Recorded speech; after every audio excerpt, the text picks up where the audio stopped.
problem number 4979. In this problem, I'm going to prove the absorption identity. It's one of the most common identities used in sets theory.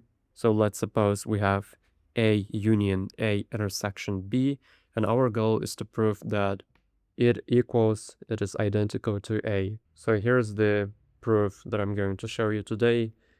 So that essentially means, what does that mean if X belongs to this expression? So there are two directions here. The first direction is that we need to prove that A union A intersection B is the subset of A. And the second one, we have to prove that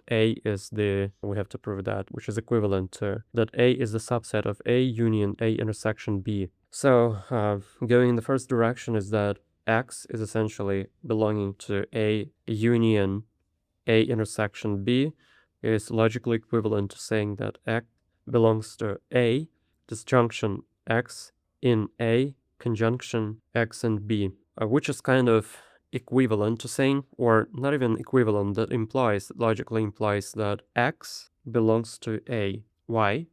Because, well, let's suppose that this expression is 1, right? This is kind of true. When can this potential expression be true? So if X not in A, then this part is 0.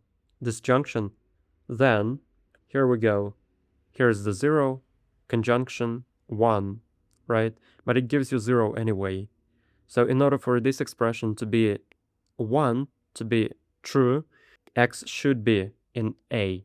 Otherwise, it wouldn't work. Otherwise, this expression would be 0. But we know this expression is 1. We know this is true. And given that this is true, it would imply that X should be necessarily in A, which is logically equivalent to saying that X belonging to A union A intersection B logically implies that X belongs to A. On the other hand, conversely, we have that for any X that belongs to A, it would also imply that X belongs to A disjunction. Whatever expression is here, that would be true because we already have X in A. We already have this one as true.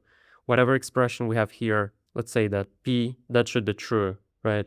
That should be true because this one is true. This one is true. That implication is true.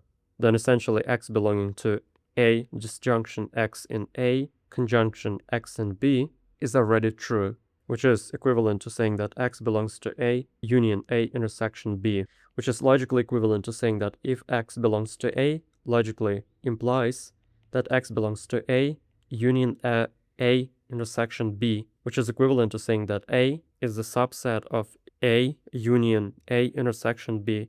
And in the first step, we have A union A intersection B is the subset of A. Therefore, A is identical to A union A intersection B. Here it is. That's all the proof. This is called absorption law. Absorption law in sets theory, and it can be proved using the object level notation.